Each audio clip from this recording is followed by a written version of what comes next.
김 사장님한테만 알려드리는 거예요. 요즘 여기 대박이래요. 세계 최대 서핑장 앞 1층 상가, 그곳에 투자하면 매달 500만 원씩 꽂히는 평생연금이라는 말. 그 달콤한 한마디 앞에서 저는 장님이 되었습니다. 32년 대기업 인사부장. 수만 명의 눈빛을 읽어냈던 저였습니다. 송도 45층에서 내려다보던 야경. 퇴직금 2억 5천. 그 화려했던 모든 것이 3년 만에 신기루처럼 사라졌습니다. 지금 저는 새벽 3시 술 냄새 나는 차 안에서 핸들을 잡고 대리운전을 합니다. 제발 이번만큼은 안 된다고 울며 매달리던 아내의 손을 저는 매몰차게 뿌리쳤습니다. 당신이 뭘 아냐고. 그 오만이 제 인생을 지옥으로 끌고 갔습니다. 어디서부터 잘못된 걸까요? 본격적인 이야기 시작하기 전에 구독과 좋아요 버튼 한번 눌러주세요. 영상을 만드는데 큰 힘이 됩니다. 2022년 4월 32년간 다닌 회사의 마지막 출근길이었습니다. 송도 센트럴파크가 한눈에 내려다 보이는 45층 거실 창가에 서서 저는 넥타이를 매만졌습니다.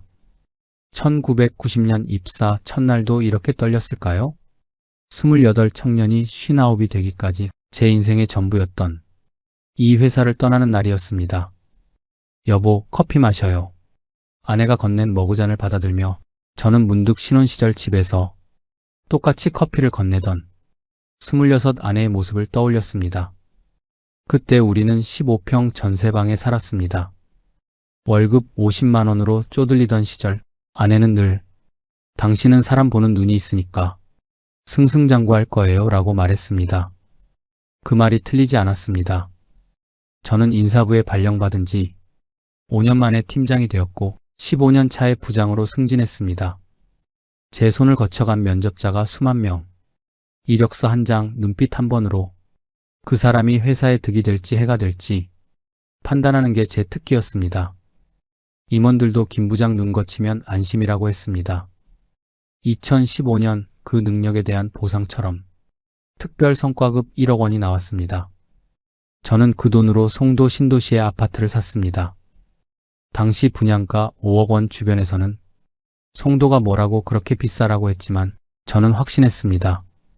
인천공항, 경제자유구역, 국제도시, 이 키워드들이 결국 돈이 되리라는 것을요. 그리고 제 예측은 적중했습니다.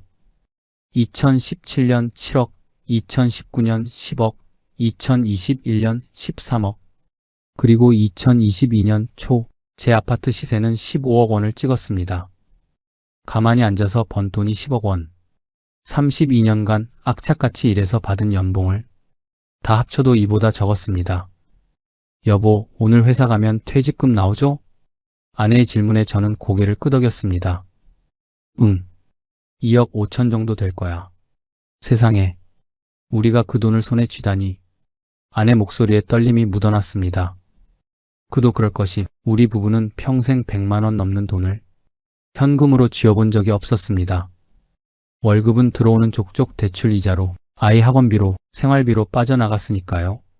이제 우리도 좀 쉬면서 살자. 그동안 고생 많았어. 저는 아내 어깨를 안았습니다. 아내는 제 가슴에 얼굴을 묻으며 조용히 울먹였습니다. 회사에 도착하자 인사팀 후배들이 준비한 작은 파티가 있었습니다. 케이크, 꽃다발, 감사패. 저는 환하게 웃으며 기념사진을 찍었지만 속으로는 묘한 공허함이 밀려왔습니다. 32년이 이렇게 끝나는구나. 인사부 직인이 찍힌 퇴직금 명세서를 받았습니다. 총 지급액 2억 5천만 원. 손이 떨렸습니다. 집으로 돌아오는 차 안에서 저는 핸드폰 뱅킹 앱을 열었습니다. 통장 잔고에 찍힌 숫자 2억 5천만 원. 가슴이 뛰었습니다.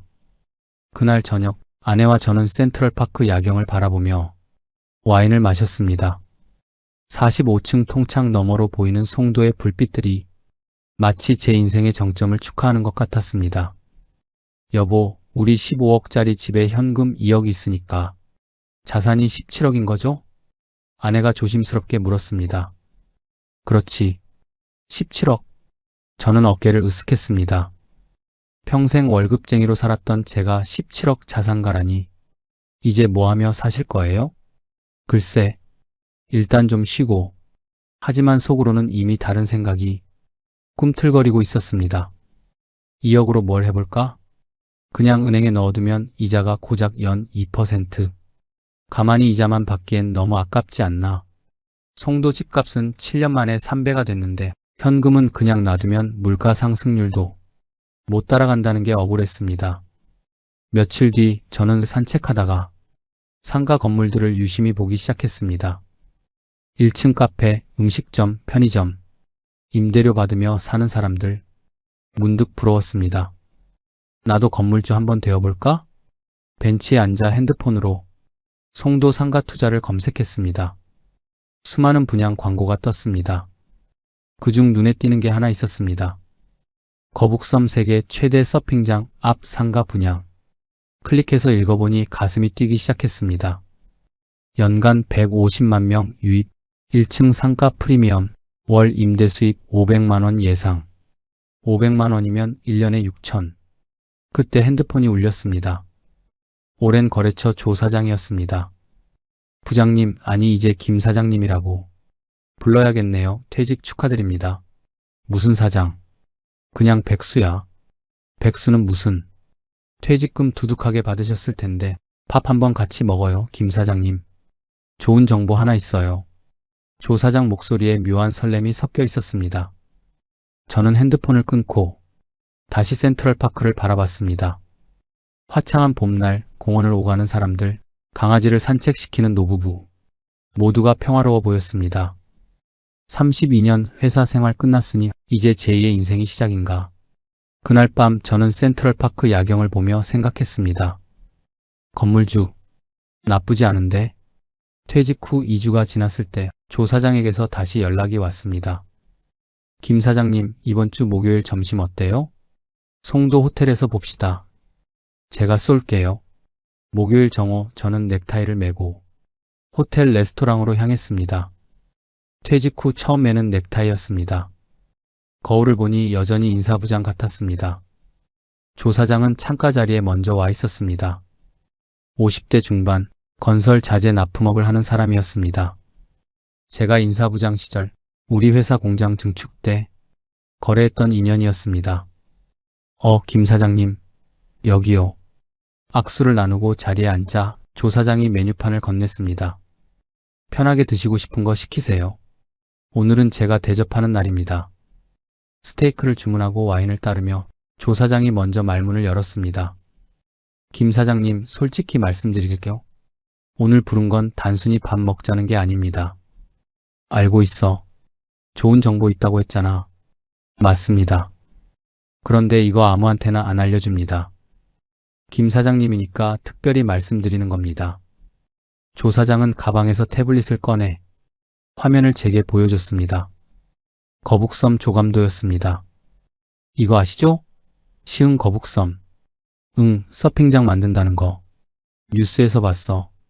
그냥 서핑장이 아닙니다. 세계 최대 규모 인공 서핑장입니다. 이미 1단계 완공됐고 연간 이용객이 150만 명 넘어요. 조 사장은 화면을 넘기며 상가 배치도를 보여줬습니다. 문제는 여기 1층 상가입니다. 지금 분양 중인데 저도 하나 계약했어요. 얼마인데? 평형별로 다른데 제가 산 건 8억 정도입니다. 저는 숨이 턱 막혔습니다. 8억이나? 비싸 보이죠? 근데 계산해 보세요. 1층 상가 서핑장 정문 바로 앞입니다. 카페 하나만 들어와도 월 임대료 500만 원은 받아요. 편의점이나 음식점 들어오면 더 받고요. 조 사장은 계산기를 두드렸습니다. 월 500만 원이면 연 6천만 원입니다. 10년이면 6억, 15년이면 원금 다 뽑고 순수익이 나기 시작하는 거예요. 원금 회수뿐만 아니라 그동안 땅값이 가만히 있겠어요? 월세로 노후 보장받고 시세 차익으로 대박 터뜨리고 꼭 먹고 알 먹는 장사라니까요. 그때부터는 그냥 월세 받으며 놀고 먹는 겁니다. 저는 침을 삼켰습니다. 그 계산이 솔깃했습니다. 근데 임대가 잘 될까? 요즘 상가 공실 많다던데. 김 사장님, 일반 상가랑 이거랑 비교하시면 안 됩니다. 여기는 목적지예요. 서핑하러 오는 사람들이 뭘 합니까? 배고프면 먹고, 목마르면 마시고, 쉬고 싶으면 카페 가고. 포획된 고객이에요. 조 사장 말에 일리가 있었습니다. 더 중요한 건 이겁니다. 조 사장이 목소리를 낮췄습니다. 김 사장님, 송도 아파트 15억이라고 하셨죠? 그거 사이버 머니입니다. 집안 팔면 그냥 종이 위 숫자예요. 근데 상가는 다릅니다. 실물 자산이고 매달 현금이 들어와요. 현금 흐름이 있는 자산과 없는 자산은 하늘과 땅 차이입니다.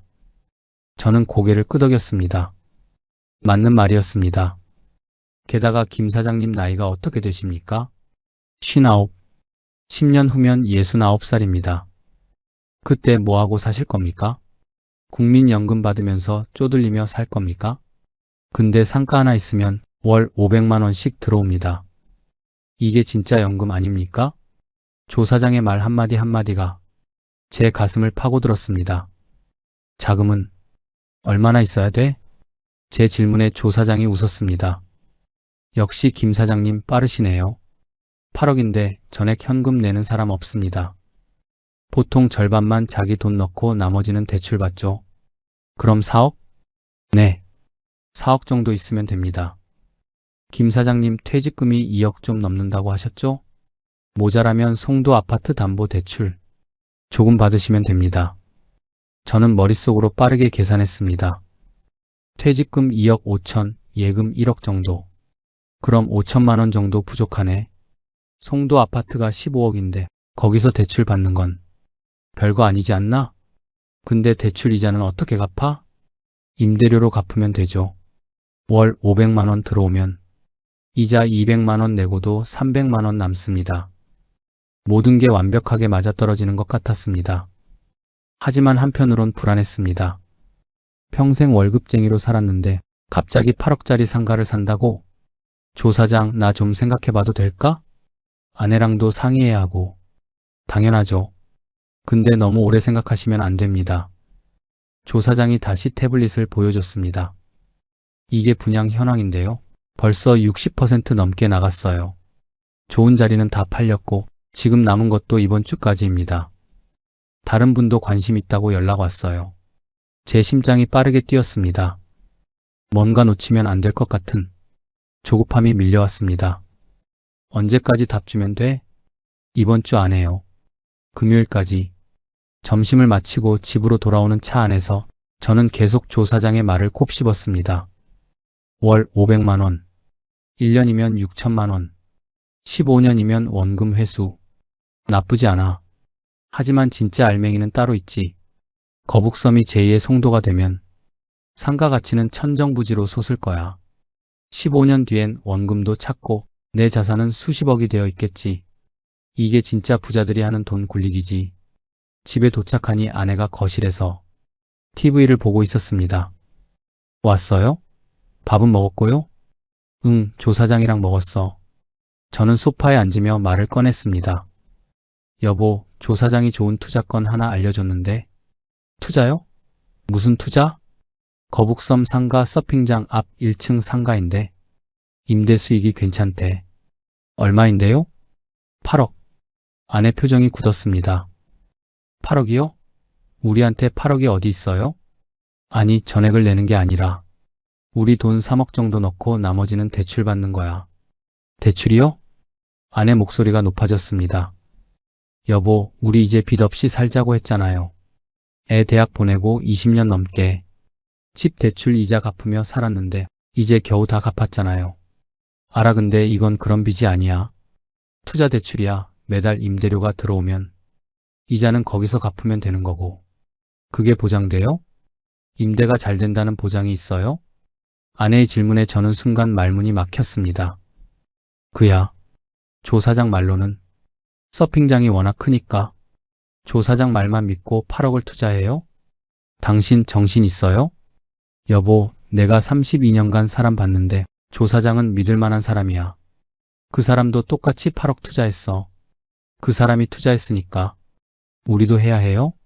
우리는 우리고 남은 남이죠. 저는 답답했습니다. 아내는 뭘 모르는 거였습니다. 여보, 지금 우리 자산이 얼마야? 17억이야. 근데 현금 흐름은 없잖아. 10년 후에 우리 뭐 먹고 살 건데? 국민연금으로? 그럼 은행 적금이라도 들면 되죠. 왜 위험한 투자를 해요? 적금 이자가 얼마나 되는데? 1년에 고작 몇십만 원이야. 제 목소리가 커졌습니다. 아내도 목소리를 높였습니다. 그래도 안전하잖아요. 원금은 보장되잖아요. 8억짜리 상가가 안 팔리면 어떡해요? 빚만 남으면 어떡하고요? 안 팔릴 리가 없어. 서핑장 앞인데. 당신은 부동산 전문가도 아니잖아요. 저는 숨을 크게 들이쉬었습니다. 진정해야 했습니다. 여보, 내 말 좀 들어봐. 이건 기회야. 평생 월급쟁이로 살았는데 이제 건물주 한번 되어보자는 거야. 매달 월세 받으면서 여유롭게 사는 거지. 여유롭게요? 빚 갚느라 쩔쩔매면서요? 아내는 고개를 저었습니다. 그럼 모자른 돈은요? 집 담보 대출 조금 받는 거지. 15억짜리 집에서 그 정도 대출 받는 건 아무것도 아니야. 아내는 한동안 말이 없었습니다. 그러다 조용히 말했습니다. 좀 더 알아보고 결정해요. 조금만 더 시간 갖고 생각해봐요. 그게 안 돼. 금요일까지 답을 줘야 한대. 다른 사람도 관심 있다고 하니까. 그럼 놓치면 어때요? 좋은 기회는 또 오잖아요. 또 언제 와? 이런 기회가 또 오겠어? 저는 소파에서 벌떡 일어났습니다. 여보, 당신은 모르는 거야. 돈이라는 게 가만히 있으면 죽는 거야. 움직여야 불어나는 거라고. 아내도 일어났습니다. 알아요. 근데 무턱대고 움직이면 다 잃을 수도 있다는 것도 알아요. 우리는 서로를 바라보며 침묵했습니다. 그날 밤 저는 잠을 이룰 수 없었습니다. 아내는 먼저 안방으로 들어갔고 저는 거실에 앉아 태블릿으로 거북섬을 검색했습니다.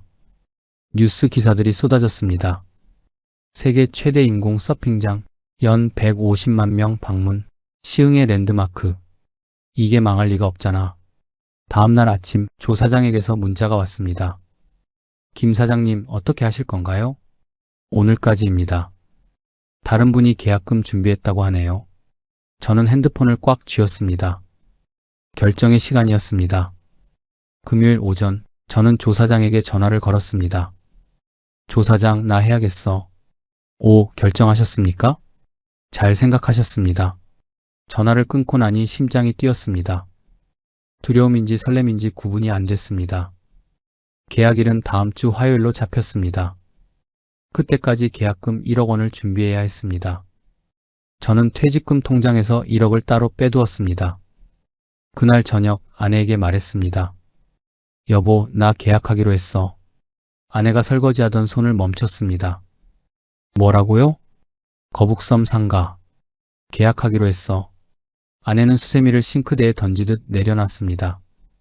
내 말은 듣지도 않고 혼자 결정했어요? 여보, 이건 기회야. 놓치면 안 돼. 기회는 무슨? 당신 지금 우리 노후 자금을 도박판에 거는 거예요. 아내 목소리가 떨렸습니다. 저는 거실로 나와 소파에 앉았습니다. 아내가 따라 나왔습니다. 당신 정말 이러실 거예요? 우리 나이가 몇인데 빚을 져요? 빚이 아니라 투자야. 투자. 투자든 빚이든 우리가 감당할 수 있는 건가요? 저는 한숨을 쉬었습니다. 여보, 내가 32년간 뭐 했는지 알아? 사람 봤어. 수만 명의 사람을 면접하고 판단했다고. 누가 거짓말하는지, 누가 믿을 만한지 그걸 귀신같이 알아봤어. 그게 지금이랑 무슨 상관이에요? 조 사장이 나한테 사기 칠 사람 같아? 그 사람도 똑같이 8억 투자했어. 자기 돈 걸었다고 그 사람이 바보야? 아내는 고개를 저었습니다. 당신 지금 제대로 생각하는 거 맞아요? 회사 그만둔 지 한 달도 안 됐잖아요. 마음이 불안정한 상태라고요. 불안정? 나 멀쩡해. 멀쩡한 사람이 8억짜리 상가를 일주일 만에 결정해요? 저는 벌떡 일어났습니다. 당신은 뭘 몰라. 송도 집값이 15억인데 5억 대출받는 게 뭐가 대수야? 집값의 3분의 1도 안 되는 금액이라고. 3분의 1이 작은 돈이에요? 5억이 적은 돈이에요? 적은 돈이지. 임대료 들어오면 이자는 자동으로 갚아지는 거야. 아내가 눈물을 글썽였습니다. 아내는 한참을 저를 바라보다가 조용히 말했습니다. 당신 후회할 거예요. 후회 안 해. 후회하게 될 거라고요. 아내는 안방으로 들어가 문을 닫았습니다. 주말 내내 집안 분위기는 얼어붙었습니다. 아내는 저와 말을 섞지 않았고 저도 굳이 먼저 말을 걸지 않았습니다. 월요일 저는 은행에 갔습니다. 대출 상담을 받기 위해서였습니다. 15억 아파트 담보로 얼마까지 가능한가요? 신용도에 따라 다르지만 보통 감정가의 60%까지 가능합니다. 9억 정도까지는 나올 수 있습니다. 그럼 5억만 받으면 되겠네요. 5억이요? 용도가 어떻게 되시나요? 상가 투자입니다. 대출 상담사가 화면을 보며 고개를 끄덕였습니다. 담보가 충분하시니 문제 없습니다. 금리는 연 5% 정도 나올 것 같습니다. 5%월 이자가 200만 원 정도. 괜찮아. 임대료 500만 원. 들어오면 충분히 감당 가능해. 서류를 작성하며 잠깐 손이 떨렸습니다. 평생 빚 없이 살려고 악착같이 버텼는데 지금 5억 빚을 지려는 거였습니다. 하지만 이건 다릅니다. 소비 대출이 아니라 투자 대출. 자산을 늘리기 위한 현명한 선택. 저는 스스로를 다독이며 서류에 사인했습니다. 화요일 오전 10시 부동산 중개 사무실. 조 사장이 먼저 와 있었습니다. 김 사장님 오셨습니까? 오늘부터 우리 동료 건물주네요. 악수를 나누고 자리에 앉았습니다. 분양업체 직원이 계약서 뭉치를 내밀었습니다. 여기 확인하시고 서명해 주세요. 계약서를 넘기며 읽었습니다. 공급 금액 8억, 위치 1층 107호, 면적 33평. 계약금 1억 원 입금하셨죠? 네, 어제 입금했습니다. 확인했습니다. 그럼 중도금은 6개월 뒤, 잔금은 완공 시점인 내년 5월입니다. 중도금 2억, 잔금 5억. 혹시 임대 관련해서 도움 주시는 것도 있나요? 물론입니다. 저희가 프랜차이즈 본사들과 협의 중입니다. 완공 즈음에는 연결해 드릴 수 있을 겁니다. 어떤 프랜차이즈들이요? 대형 커피 체인점, 편의점, 패스트푸드. 여러 곳에서 관심 보이고 있습니다. 그 말에 안심이 됐습니다. 저는 계약서 맨 마지막 장에 도장을 찍었습니다. 도장이 종이에 닿는 순간 묘한 감정이 밀려왔습니다. 설렘과 불안이 뒤섞인 느낌. 축하드립니다. 분양업체 직원이 악수를 청했습니다. 조 사장도 제 어깨를 두드렸습니다. 김 사장님, 이제 우리 진짜 건물주입니다. 내년 이맘때 월세 받으면서 골프나 치러 다닙시다. 저는 웃으며 고개를 끄덕였습니다. 하지만 웃음 뒤로 약간의 떨림이 숨어 있었습니다. 부동산 사무실을 나와 차에 탔습니다. 시동을 걸고 핸들을 잡았는데 손이 축축했습니다. 왜 이러지? 좋은 결정한 거잖아. 집으로 가는 길 머릿속으로 계속 계산했습니다. 퇴직금 2억에서 계약금 1억 남은 돈 1억 5천만 원. 예금 1억 해지해서 중도금 2억 준비. 잔금 5억은 아파트 담보 대출. 월 이자 200만 원은 임대료로 충분히 커버돼. 완벽한 계획이었습니다. 집에 도착했을 때 아내는 없었습니다. 메모가 테이블 위에 있었습니다. 친정 갔다 올게요. 저는 소파에 앉아 계약서를 다시 펼쳤습니다. 제 이름 옆에 찍힌 도장을 보니 실감이 났습니다. 나도 이제 건물주구나. 고개를 돌려 창 밖 센트럴파크 쪽을 바라봤습니다. 45층 아파트에서 내려다보는 이 풍경이 1년 후엔 더 여유롭게 느껴질 거라 생각했습니다. 그날 밤 늦게 아내가 돌아왔습니다. 저는 거실에서 TV를 보고 있었습니다. 왔어? 아내는 대답 없이 안방으로 들어갔습니다. 저는 아내를 따라 들어갔습니다. 여보, 오늘 계약했어. 아내가 옷장에서 잠옷을 꺼내며 등을 보인 채 말했습니다. 알아요. 화났어? 화날 일을 당신이 만들었잖아요. 이해해줘. 우리 미래를 위한 거야. 아내가 돌아서며 저를 바라봤습니다. 눈이 빨갛게 부어 있었습니다. 당신 정말 후회 안 할 자신 있어요? 후회 안 해. 절대. 그럼. 됐어요. 당신 결정이니까. 아내는 화장실로 들어갔습니다. 저는 침대에 누워 천장을 바라봤습니다. 잘한 거 맞아. 32년간. 사람 보는 눈 하나로 먹고 산 내가 이 정도 판단도 못할까? 하지만 잠이 쉽게 오지 않았습니다. 새벽 3시 저는 거실로 나와 창밖을 바라봤습니다. 어둠 속 공원이 고요했습니다. 1년 후면 다 웃으며 얘기하겠지. 여보, 당신 말이 맞았어. 라고. 저는 그렇게 스스로를 달래며 소파에 앉았습니다. 그리고 그때는 몰랐습니다. 이 계약서에 찍은 도장 하나가 제 인생 전체를 빼앗아가 버릴 줄은. 2023년 5월 드디어 완공 예정일이 다가왔습니다. 지난 1년은 기다림의 연속이었습니다. 중도금 2억을 치르고 잔금 5억을 위해 아파트 담보 대출을 실행했습니다. 서류에 도장 찍을 때마다 아내는 한숨을 쉬었지만 저는 곧 다 끝나라며 달랬습니다. 완공일 전날 밤 저는 잠을 설쳤습니다. 내일이면 드디어 제 상가를 보는 겁니다. 1층 107호, 33평짜리 황금 알. 아침 일찍 일어나 양복을 차려입었습니다. 거울을 보니 묘하게 떨렸습니다. 오늘 거북섬 간다고요? 아내가 커피를 건네며 물었습니다. 응. 완공 확인하러. 같이 갈까요? 아니, 괜찮아. 혼자 다녀올게. 사실 아내와 함께 가고 싶지 않았습니다. 만약 뭔가 마음에 안 들면 또 잔소리를 들을 것 같았으니까요. 거북섬까지는 차로 40분 거리였습니다. 라디오를 켰습니다. 경제 뉴스에서 부동산 침체 이야기가 나왔지만 저는 채널을 돌렸습니다. 상가는 다르지 입지가 중요한 거니까. 거북섬 입구가 보이기 시작했습니다. 주차장에 차들이 꽤 있었습니다. 서핑하러 온 사람들이었습니다. 역시 사람이 많네. 저는 기대감에 차를 주차하고 서핑장 쪽으로 걸어갔습니다. 인파가 제법 있었습니다. 젊은 사람들이 서핑보드를 들고 웃으며 걸어가고 아이들을 데리고 온 가족들도 보였습니다. 이 사람들이 다 잠재 고객이구나. 그런데 상가 쪽으로 다가갈수록 뭔가 이상했습니다. 텅 비어 있었습니다. 1층 상가 전체가 유리창으로 되어 있었는데 그 안이 다 비어 있었습니다. 간판도 없고 인테리어도 안 되어 있고 그냥 콘크리트 바닥만 덩그러니 있었습니다. 저는 107호를 찾아 걸었습니다. 제 상가 앞에 섰습니다. 유리문에 107호라고 쓰인 스티커만 덩그러니 붙어 있었습니다. 안을 들여다봤습니다. 텅 비어 아무것도 없었습니다. 심장이 쿵 내려앉았습니다. 아직 입주 전이니까 당연한 거겠지. 곧 프랜차이즈 들어온다고 했잖아. 저는 스스로를 다독이며 상가 전체를 둘러봤습니다. 106호도 비어있고 108호도 비어있고 1층 전체가 다 비어 있었습니다. 아니, 한 곳만 문을 열었습니다. 부동산 중개 사무소였습니다. 저는 그쪽으로 걸어갔습니다. 안녕하세요. 중개 사무소 직원이 반갑게 맞았습니다. 어서 오세요.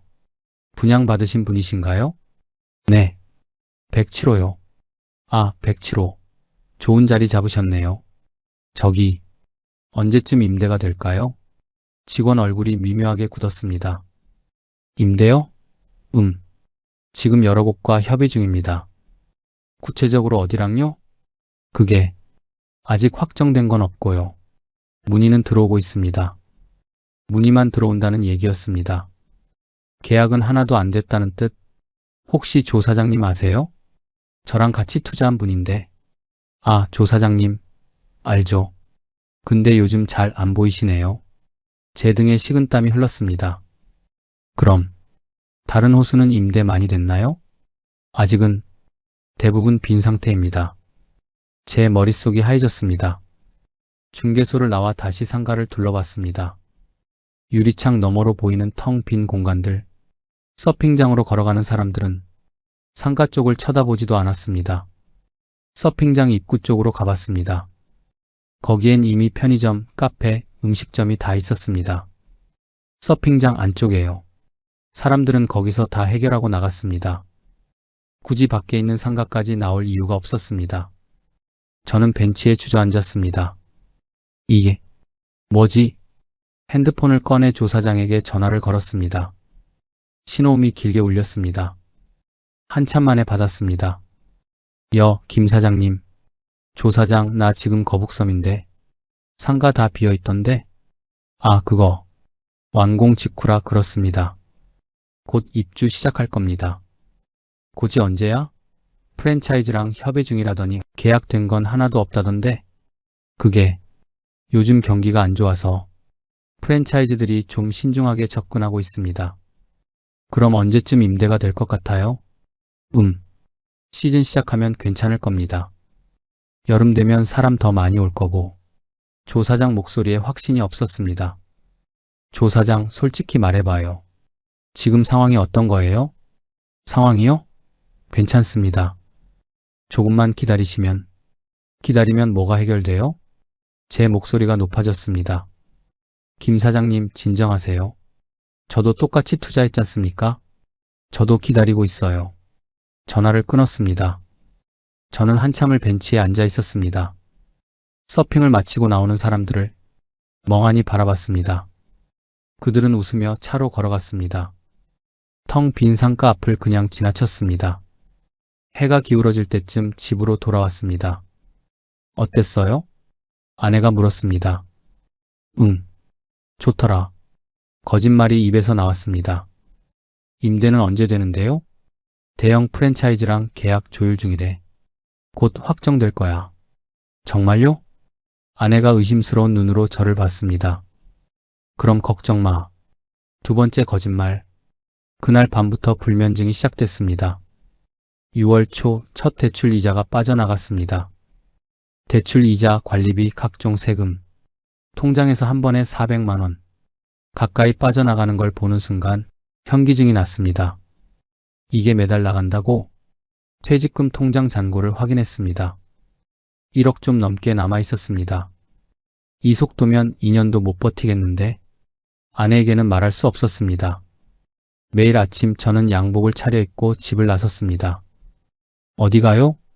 상가 좀 보러 임대 준비도 해야 하고. 또 거짓말. 실제로는 센트럴파크로 갔습니다. 벤치에 앉아 시간을 죽였습니다. 카페에 노트북을 가져가서 부동산 사이트를 뒤지기도 했습니다. 거북섬 상가 임대 관련 정보를 찾았지만 나오는 건 분양 광고뿐이었습니다. 오늘 뭐 했어요? 상가 청소하고 부동산 중개소랑 얘기 좀 했어. 임대는 언제 돼요? 다음 달쯤? 거짓말이 점점 자연스러워졌습니다. 7월이 됐습니다.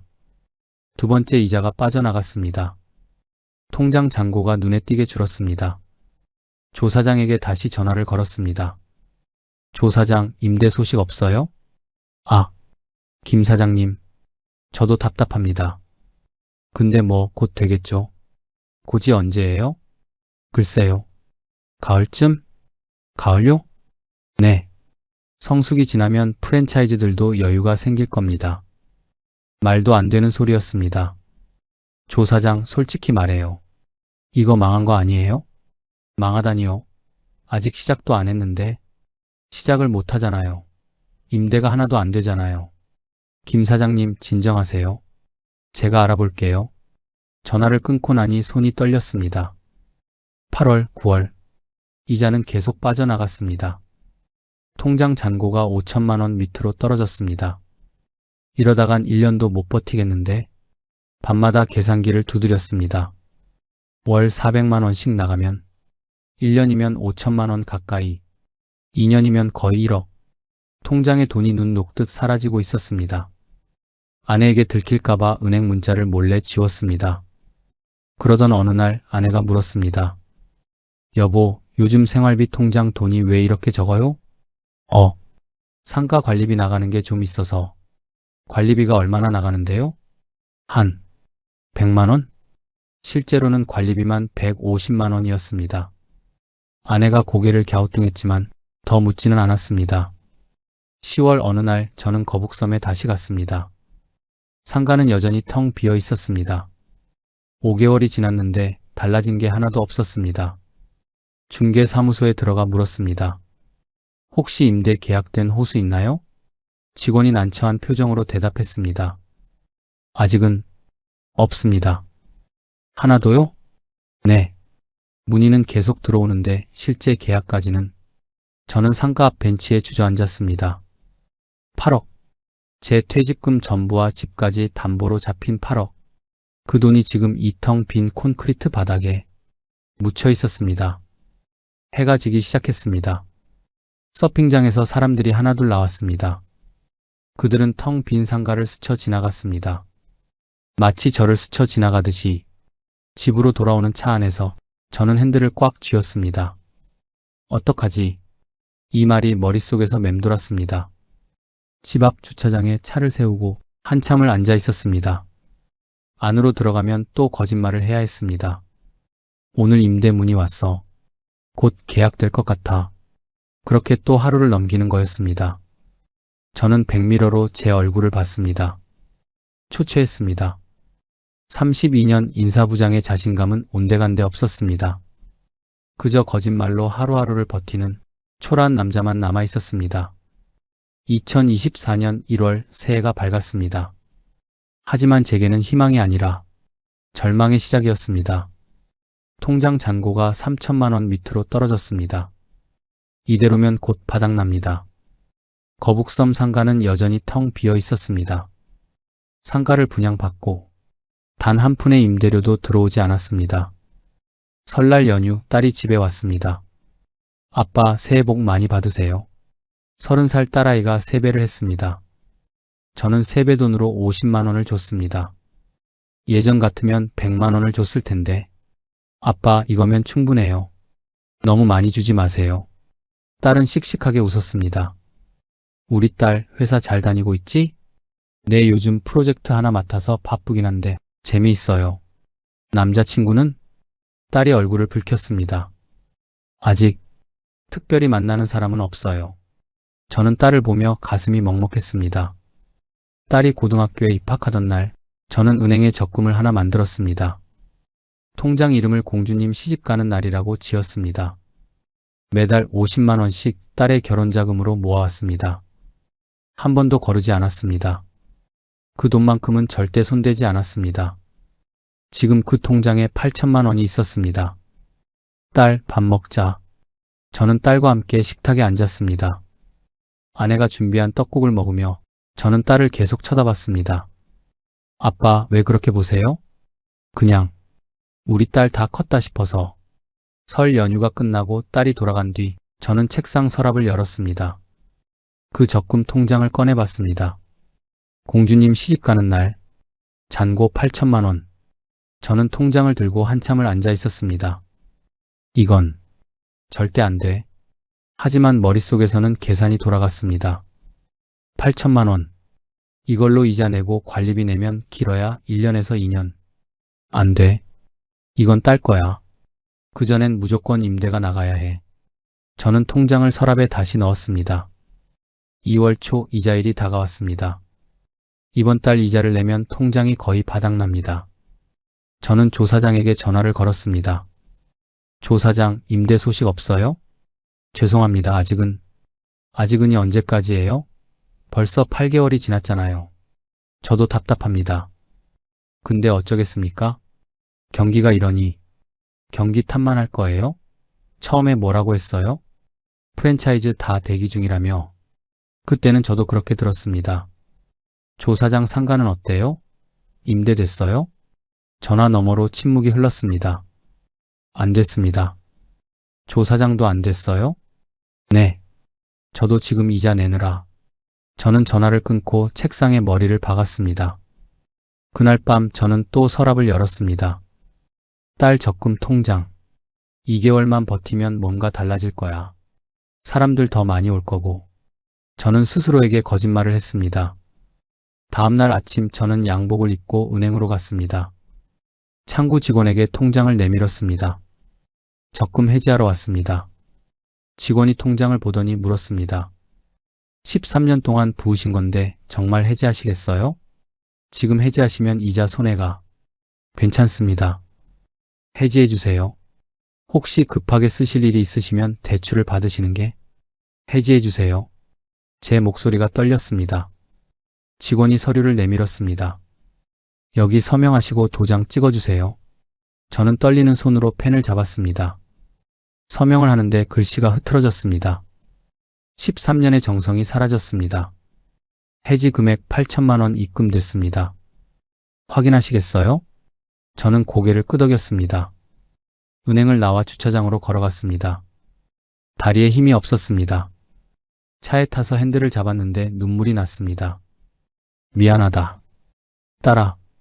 저는 혼잣말을 했습니다. 아빠가 더 크게 불려서 돌려줄게, 꼭 돌려줄게. 하지만 그게 거짓말인 걸 저 자신도 알고 있었습니다.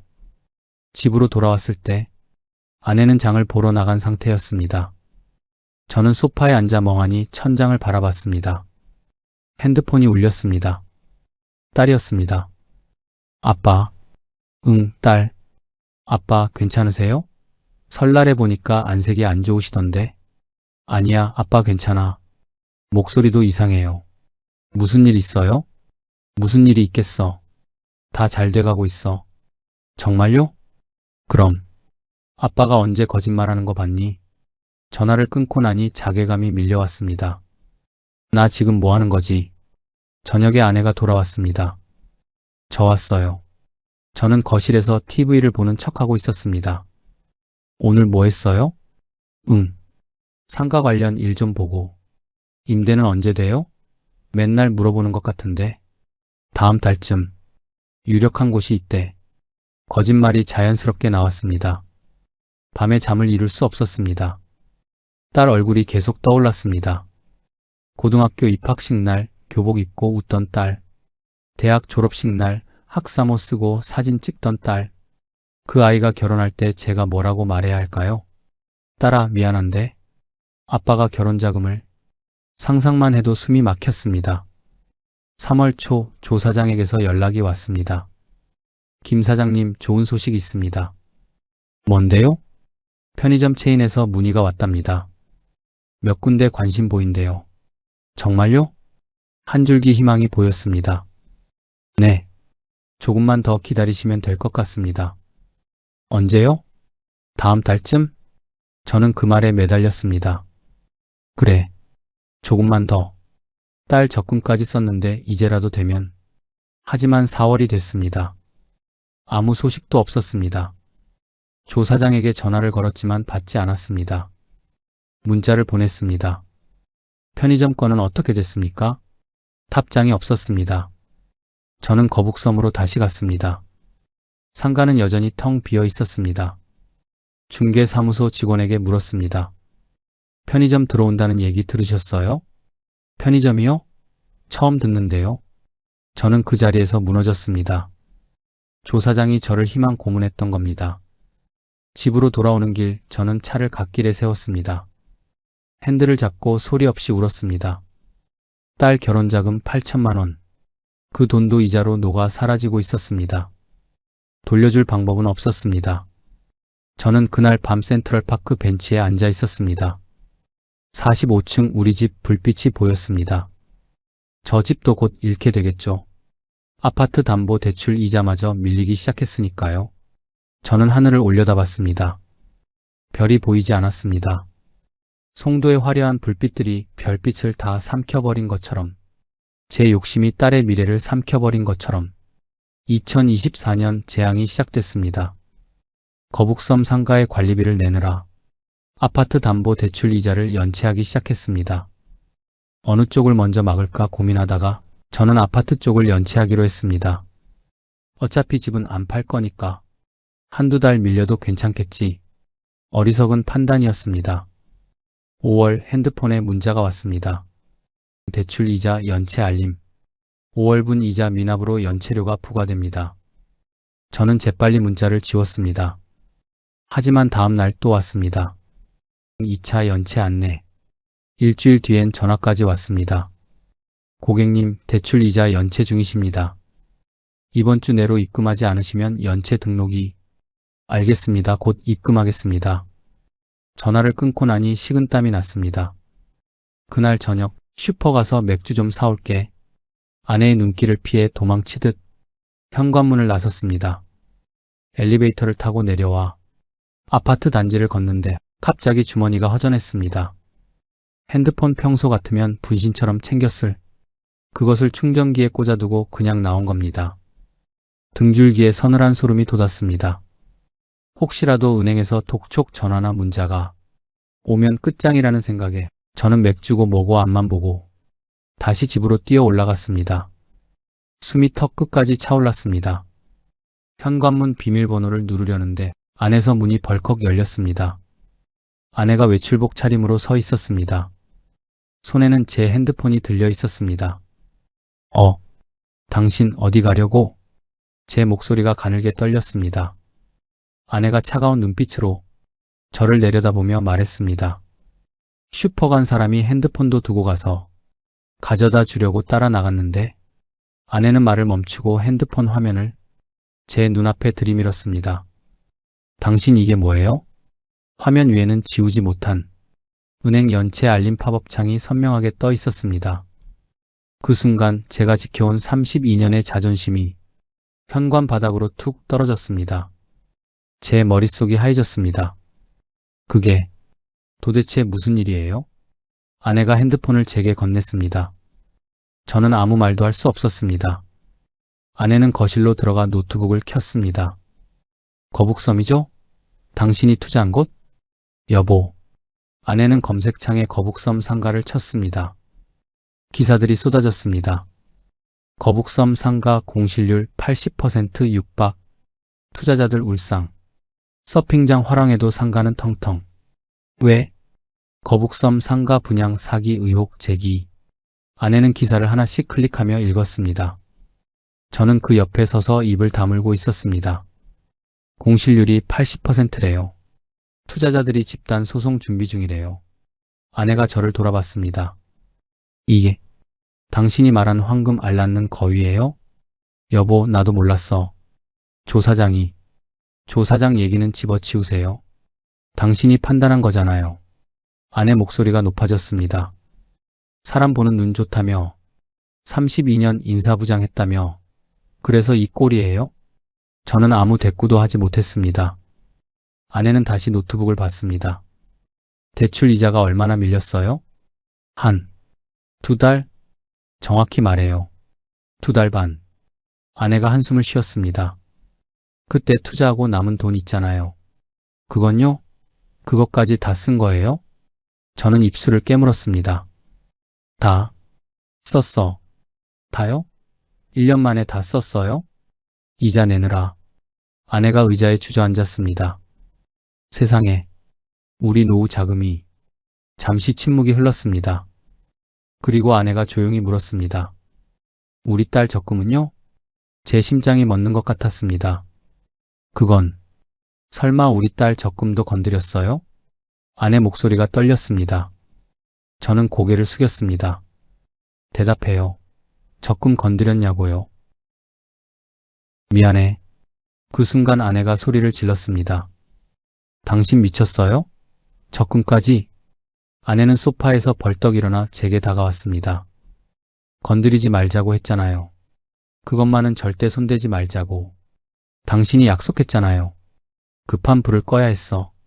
급한 불은 무슨? 당신이 스스로 불 지른 거잖아요. 아내가 그 자리에 주저앉아 울기 시작했습니다. 우리 딸은 어떡해요? 결혼할 때 뭐라고 말할 건데? 저는 아내 옆에 무릎을 꿇었습니다. 미안해.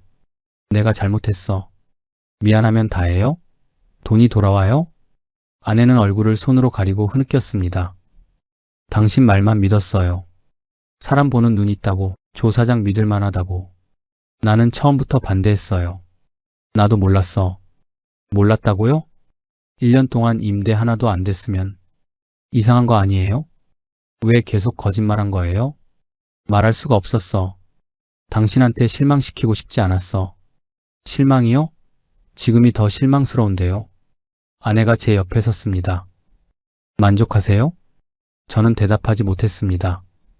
32년 회사 다녀서 모은 거, 딸 미래, 우리 집까지 다 날렸네요. 아내는 안방으로 들어갔습니다. 문을 닫는 소리가 들렸습니다. 저는 거실 소파에 앉았습니다. 창밖으로 야경이 보였습니다. 예전엔 저 야경이 자랑스러웠습니다.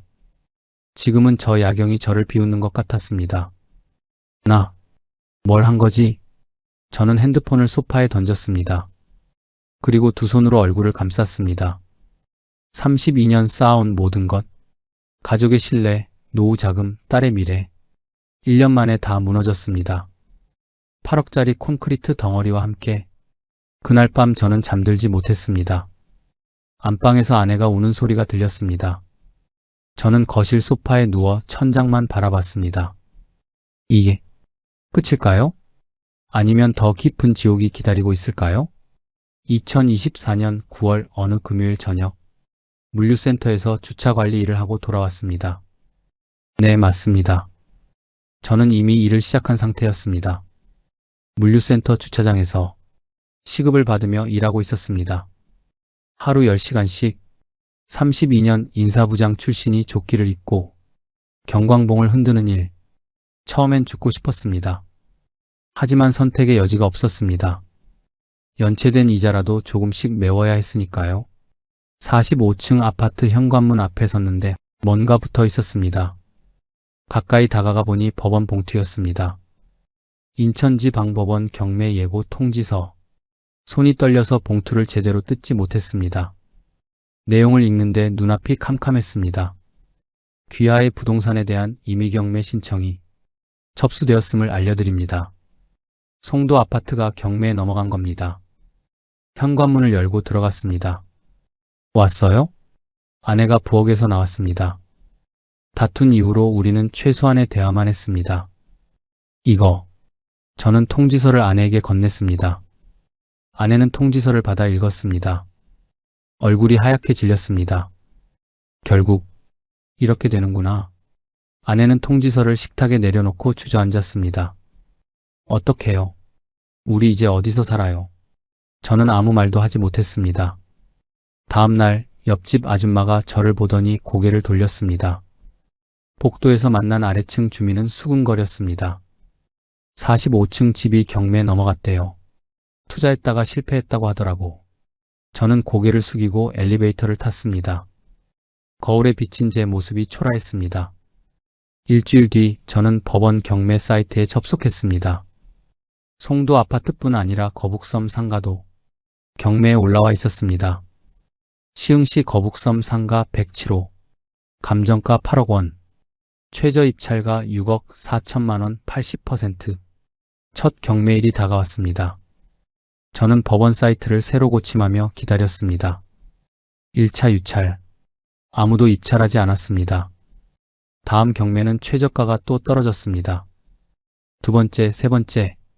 계속 유찰됐습니다. 누군가 제 인생을 헐값에 쇼핑하기를 기다리는 잔인한 시간이었습니다. 매번 유찰될 때마다 가격이 깎였습니다. 처음엔 조금 안도했습니다. 아직 안 팔렸으니까. 하지만 곧 깨달았습니다. 이건 안도가 아니라 파멸이 다가오는 속도일 뿐이라는 걸. 일하면서 쉬는 시간마다 법원 사이트를 확인했습니다. 아저씨, 뭘 그렇게 봐요? 같이 일하는 20대 청년이 물었습니다. 아무것도 아니야. 저는 핸드폰을 주머니에 넣었습니다. 10월 초 저는 변호사 사무실을 찾았습니다. 상황이 어떻게 되시나요? 변호사가 물었습니다. 저는 모든 걸 설명했습니다. 거북섬 상가 8억, 아파트 담보 대출 5억. 변호사는 고개를 저었습니다.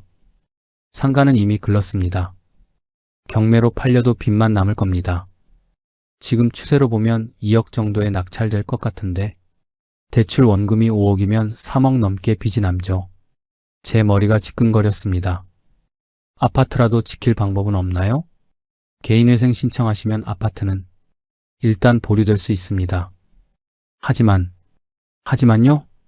결국은 팔아야 할 겁니다. 채무 조정 과정에서요. 저는 의자에 깊이 앉았습니다. 며칠 뒤 아내와 함께 변호사 사무실에 다시 갔습니다. 변호사가 서류를 펼쳐 보이며 설명했습니다. 개인회생을 하시면 최소 5년간 법원 관리를 받습니다. 매달 일정 금액을 납부하고. 아내가 눈물을 흘렸습니다. 저는 아내 손을 잡았습니다. 아내는 손을 뿌리쳤습니다. 상담을 마치고 나왔을 때 아내가 말했습니다. 지금 우리 꼴 좀 봐요. 이게 당신이 본 미래예요? 저는 고개를 들 수 없었습니다. 11월 중순 거북섬 상가가 5번째 경매에 올랐습니다. 낙찰가 1억 5천만 원. 8억이었던 상가가 1억 5천에 팔렸습니다. 감정가의 20%도 안 되는 가격이었습니다. 저는 주차장 구석으로 걸어가 주저앉았습니다. 아저씨, 괜찮아요? 누군가 물었지만 대답하지 못했습니다. 퇴근 시간이 됐지만 집에 갈 수 없었습니다. 예전에 자주 앉던 벤치에 앉았습니다. 저 집도 곧 사라질 겁니다. 저는 벤치에 앉아 울었습니다. 아이처럼 소리내어 울었습니다. 왜 이렇게 됐지? 지나가던 사람들이 저를 쳐다봤지만 신경 쓰지 않았습니다. 32년의 땀방울, 딸의 미래, 우리의 보금자리, 모든 게 한 줌의 제가 되었습니다. 밤이 깊어서야 집으로 돌아왔습니다. 아내는 잠든 것 같았습니다. 저는 거실 소파에 앉아 계산을 했습니다. 상가 대출 5억에서 낙찰가 1억 5천을 빼면 남은 빚이 3억 5천, 송도 아파트 대출이 5억, 합치면 8억 5천, 송도 아파트가 경매로 10억에 팔린다 해도 빚을 다 갚고 나면 1억 5천, 그것도 경매 진행 비용 빼면 거의 남지 않을 겁니다. 32년 일해서 모은 것, 다 합쳐 12억이 넘는 돈이 3년 만에 증발했습니다. 저는 노트북을 열어 구인구직 사이트를 검색했습니다. 60세 가능, 학력 무관, 단순 노무, 검색 결과가 떴습니다. 경비, 청소, 주차관리, 배달, 이게 제 미래였습니다. 창밖으로 송도의 야경이 보였습니다. 화려한 불빛들, 그 불빛 하나하나가 누군가의 꿈이겠죠. 저도 한때는 그 꿈을 꿨습니다. 건물주가 되는 꿈, 월세 받으며 여유롭게 사는 꿈. 그 꿈이 저를 이 지옥으로 끌고 왔습니다. 핸드폰에 딸에게서 문자가 왔습니다. 아빠 건강하세요? 제 걱정은 하지 마세요. 저는 문자를 보며 또 눈물을 흘렸습니다. 미안하다는 말밖에 할 수 없는 무능한 아버지. 사람 보는 눈 좋다던 인사부장. 결국 가장 중요한 판단에서 가장 크게 실패한 바보. 그게 바로 저였습니다. 그날 밤 저는 새벽까지 잠들지 못했습니다. 안방에서 아내가 한숨 쉬는 소리가 들렸습니다. 저 공원 벤치에서 처음 건물주를 꿈꿨던 날이 떠올랐습니다. 그때로 돌아갈 수만 있다면, 조사장의 전화를 받지 않았다면, 하지만 시간은 되돌릴 수 없었습니다. 그리고 가장 큰 추락은 아직 남아 있었습니다. 2025년 1월, 아파트는 결국 경매로 넘어갔습니다. 다행히 11억에 낙찰되어 대출을 갚고 2억 정도가 남았습니다. 하지만 거북선 빚 3억 5천을 갚고 나니 손에 남은 건 없었습니다. 오히려 1억 5천의 빚이 더 생겼습니다. 변호사와 상담 끝에 개인회생 절차를 밟기로 했습니다. 앞으로 5년간 매달 일정 금액을 법원에 납부해야 합니다. 지금 저는 송도가 보이는 변두리 5평 원룸에 삽니다. 월세 40만 원, 관리비 포함하면 50만 원 나갑니다. 45층 센트럴 파크뷰에서 5평 원룸 벽뷰로. 이게 3년의 결과였습니다. 아침 6시 알람이 울리면 일어나 물류센터로 출근합니다. 차량 진입합니다. 천천히 경광봉을 흔들며 소리칩니다. 저녁에는 퇴근길에 대리운전 앱을 켜둡니다. 예전 같으면 상상도 못했을 일입니다. 60 넘은 나이에 하루 두세 가지 일을 한다는 게, 그리고 밤 9시부터 새벽 2시까지 대리운전을 합니다. 안녕하세요, 대리기사입니다. 술 냄새 나는 차 안에서 핸들을 잡습니다. 2만 원, 3만 원. 한 건 한 건이 소중합니다. 새벽 2시가 넘으면 집으로 돌아갑니다. 원룸 문을 열면 아내가 켜놓은 작은 스탠드 불빛이 보입니다. 좁은 부엌 식탁 위에 쪽지가 있습니다. 냉장고에 국이 있어요. 데워 드세요. 아내는 이미 잠든 상태입니다. 주말이면 아내도 일을 나갑니다. 대형마트 시식코너에서 일합니다. 다녀올게요. 조심히 다녀와. 예전처럼 긴 대화는 나누지 않지만 적어도 말은 섞습니다. 어느 일요일 저녁 딸이 찾아왔습니다. 엄마, 아빠. 딸이 원룸 문을 열고 들어서며 주변을 둘러봤습니다. 눈빛이 흔들렸지만 애써 웃었습니다. 밥 먹었어? 아내가 물었습니다. 아직이요. 같이 먹어요. 좁은 식탁에 셋이 둘러앉았습니다. 아빠, 미안하다는 말은 이제 그만하세요. 딸이 제 말을 끊었습니다. 이미 지난 일이에요. 이제 앞만 보면 돼요. 식사를 마치고 딸이 봉투를 꺼냈습니다. 이거 얼마 안 되지만 생활비 보태 쓰세요. 50만 원이 들어 있었습니다. 안 돼. 내가 벌어서 내가 써야지. 저는 봉투를 되돌려주려 했습니다. 아빠가 나 키우면서 쓴 돈에 비하면 아무것도 아니에요. 그냥 받으세요. 딸 눈에 눈물이 맺혔습니다. 아내도 울먹였습니다. 저는 그 봉투를 받으며 고개를 숙였습니다. 고맙다. 우리 딸. 딸이 돌아간 뒤 아내와 저는 한참 말이 없었습니다. 아내가 먼저 입을 열었습니다. 우리 딸 정말 잘 컸어요. 응. 당신 덕분이야. 아니에요. 당신도 열심히 키웠잖아요. 오랜만에 나눈 부드러운 대화였습니다. 여보. 왜요? 미안해. 정말로. 아내는 한숨을 쉬었습니다. 미안하다는 말 이제 그만해요. 지겹게 들었어요. 그래도 대신 앞으로 이런 일 없게 해요. 약속해요. 약속할게. 아내가 제 손을 잡았습니다. 오랜만에 느끼는 온기였습니다. 어느 날 밤 대리운전을 마치고 센트럴파크 앞을 지나게 됐습니다. 저는 차를 잠깐 세우고 예전에 살던 아파트를 올려다봤습니다. 예전엔 저 야경이 제 자랑이었습니다. 하지만 그 화려함은 차가웠습니다. 숫자만 컸지 따뜻함은 없었습니다. 지금 제가 사는 5평 원룸은 다릅니다. 창밖으로 보이는 건 옆집 벽뿐입니다. 야경은 없습니다. 하지만 퇴근하면 아내가 켜놓은 작은 불빛이 있습니다. 식탁 위 쪽지가 있습니다. 딸이 보내준 용돈이 있습니다. 그게 더 따뜻합니다. 저는 이제 알았습니다. 인생의 진짜 자산은 아파트 평수가 아니라는 것을, 통장 잔고의 숫자가 아니라는 것을, 건물주라는 허울 좋은 타이틀이 아니라는 것을, 진짜 자산은 이 지옥 같은 시간을 함께 견뎌주는 가족이었습니다. 제가 바닥까지 떨어졌을 때도 떠나지 않은 아내, 모든 걸 잃은 아버지를 원망하지 않는 딸, 그들이 제 진짜 재산이었습니다. 32년간 쌓은 게 3년 만에 무너졌습니다. 하지만 진짜 중요한 건 무너지지 않았습니다. 가족은 여전히 제 곁에 있었습니다. 건물주의 꿈보다 가족과 함께하는 현실이 더 값지다는 것. 60이 넘은 나이에 다시 시작하는 게 쉽지 않습니다. 빚을 다 갚으려면 앞으로 5년을 더 일해야 합니다. 하지만 이번엔 혼자가 아닙니다. 아내가 있고 딸이 있습니다. 그들과 함께라면 다시 일어설 수 있습니다. 이번 생은 실패했지만 남은 생은 제대로 살 겁니다. 욕심내지 않고 가족을 지키며 발밑을 보며 그렇게 한 걸음씩 소박하지만 따뜻하게, 그것이 바닥까지 떨어진 제가 배운 인생에서 가장 값진 교훈이었습니다. 이 이야기는 저 한 사람만의 이야기가 아닙니다. 어디선가 지금도 누군가는 같은 유혹에 흔들리고 있을 겁니다. 부디 저와 같은 실수를 반복하지 않으시길.